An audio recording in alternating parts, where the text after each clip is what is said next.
Yo, what's up mga kastrong? Luto tayo sinigang na hipon. Meron tayo ditong sibuyas, kamatis, kangkong, okra, sitaw, siling green at yung 100 plus na hipon. Walang tayong tubig mga kastrong. Sa New Year. Gagawa tayong gulaman. Lagyan na pakulunan tayo muna ng tubig mga kastrong. Napakabilis lang ng sinigang na hipon. Yung saktong sabaw lang para sa atin. Ayun, okay na mga kastrong. Salang natin yan. Yan. Siyempre, kailangan natin buksan ang ating apoy. Habang nagpapakulo mga kastrong, lagyan na natin ng ating sibuyas. Kasama na sa pagpapakulo yan. Yan. Tapos, kamatis. Yun. Siyempre, need nating takpan yan mga kastrong. Pakuluin na muna natin yung mga kastrong. Balikan natin.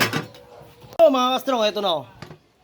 Di ba kumukulo na yung tubig mga kastrong na may kamatis at sibuyas. Okay?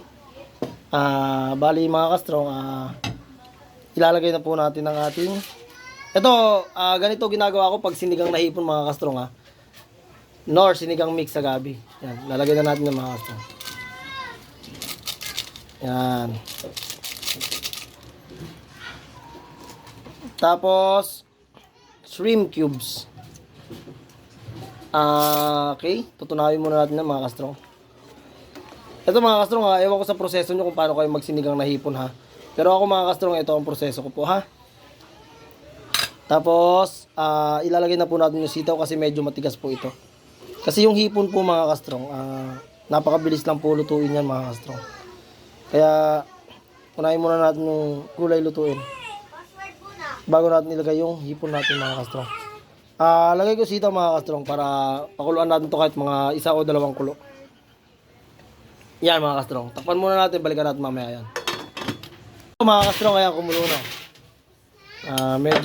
Tingin ko, medyo luto na yung sitaw. Mga kastrong, lagyan na natin yung okra. Okra naman lulutuin natin mga kastrong.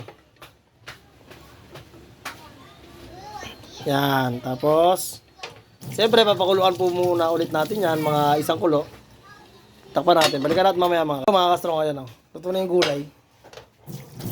Di ba mga kastrong, luto na yung gulay yun. Di ba? Saka na po natin ilagay yung hipon. 85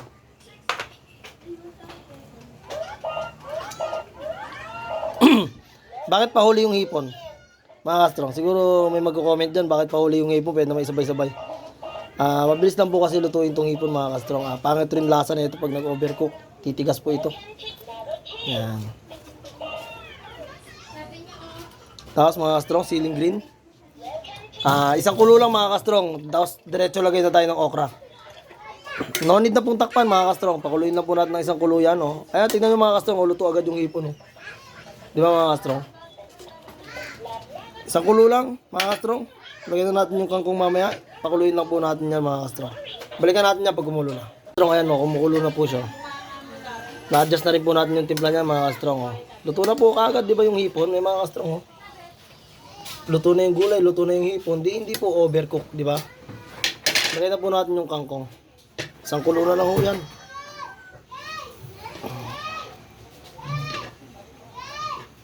Kangkong. Yan po, kangkong mga kastrong.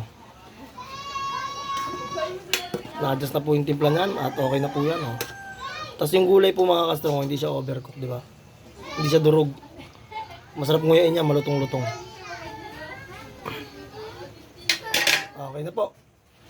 Siyempre, huwag niyo akong kalimutan i-follow Strong Mac Vlog. Maraming salamat sa inyong lahat. May poging bata rito. Naka-shades pa kahit sa bahay. Bye-bye! Follow niyo Strong Mac Vlog.